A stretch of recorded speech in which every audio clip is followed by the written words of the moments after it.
Once upon a time, there was a brand that needed no introduction. When you said Sony, you were talking about status, absolute quality, with the certainty that you were buying the best in the world. Selling around 10 million televisions a year, Sony led the global market, and its customers were so loyal that they didn't even look at other brands. But today, that same giant that defined an entire era of consumer electronics barely leads a little less than 10% of the market. In fact, when it comes to smart TVs, it's falling behind brands like Samsung, LG, and even Chinese brands like TCL and HISENSE.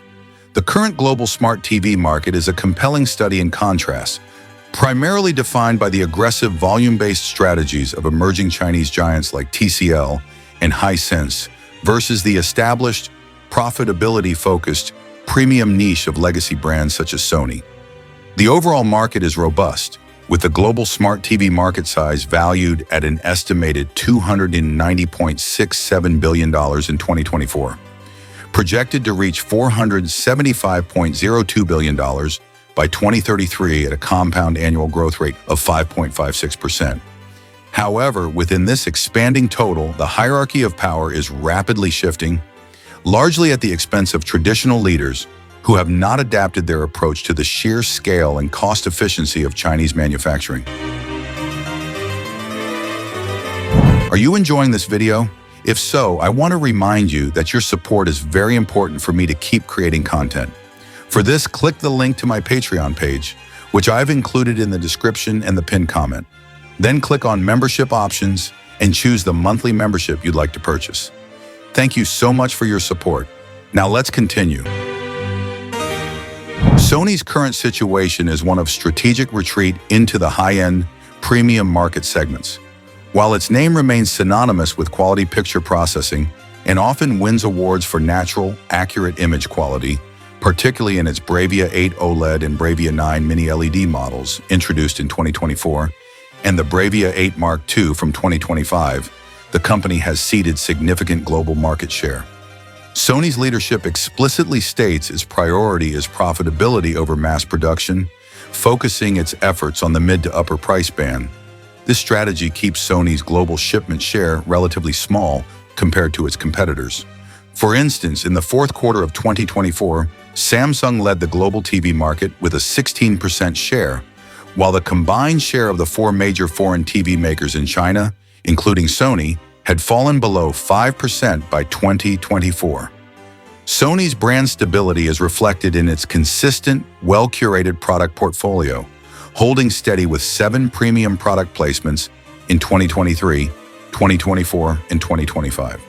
Sony's competitive edge lies not in owning panel technology, as it uses a variety of OLED and mini-LED screens, but in its proprietary image processing and tuning, which it believes delivers the best out-of-the-box experience. In sharp contrast, TCL and HISENSE have executed a successful, multifaceted global expansion powered by an aggressive value-for-money proposition and a rapid ascent into premium technology.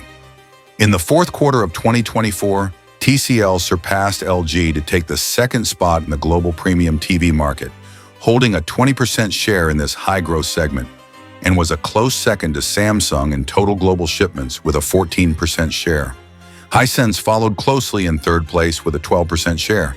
These Chinese brands are utilizing vast integrated supply chains to push down pricing, with 55-inch 4K sets dipping below the $400 retail price in 2024 in some markets, and TCL offering massive discounts on ultra-large 98-inch models, dropping prices from $5,999 to as low as $1,999 in certain promotions. Their strategy is centered on 2 key areas: volume growth in the budget and mid-range, and aggressive adoption of cutting-edge panel technology, particularly mini-LED, which is expected to see a significant surge in shipments, growing by 67% year-on-year in 2025. HISENSE and TCL are projected to capture 62% of this mini-LED market in this 2025, with only a few days left until the end of the year. This dual-pronged attack allows them to dominate the sheer number of units shipped while simultaneously competing directly with Sony and others in the premium large screen category. This means 75-inch or larger TVs. Their rise is further bolstered by generating post-sale revenue via targeted connected TV advertising, a revenue stream that helps sustain lower hardware margins. Looking ahead, the future of smart TVs through the end of the decade, specifically from 2025 to 2030, points toward a highly competitive, bifurcated market driven by a few key technological and consumer trends. The overall market growth, as predicted to reach $475.02 billion by 2033, will be fueled by the continued adoption of streaming services and the replacement cycle for larger screens. Technology will evolve with 4K UHD continuing to dominate, holding over 54.5% of the US market in 2025, while 8K UHD is poised for the fastest growth, projected at a 3.3% compound annual growth rate through 2030, despite current content scarcity. Panel technology will be led by the continued rise of Mini LED, which is set to overtake OLED volumes in 2026 due to its brightness and improved color volume when paired with quantum dots. The battle will intensify not just on panel quality, but on the sophistication of AI-powered picture processing and the user experience of the operating system. Google TV, based on Android TV, which Sony utilizes, is expected to grow its share, competing with Roku OS and proprietary platforms like Samsung's Tizen.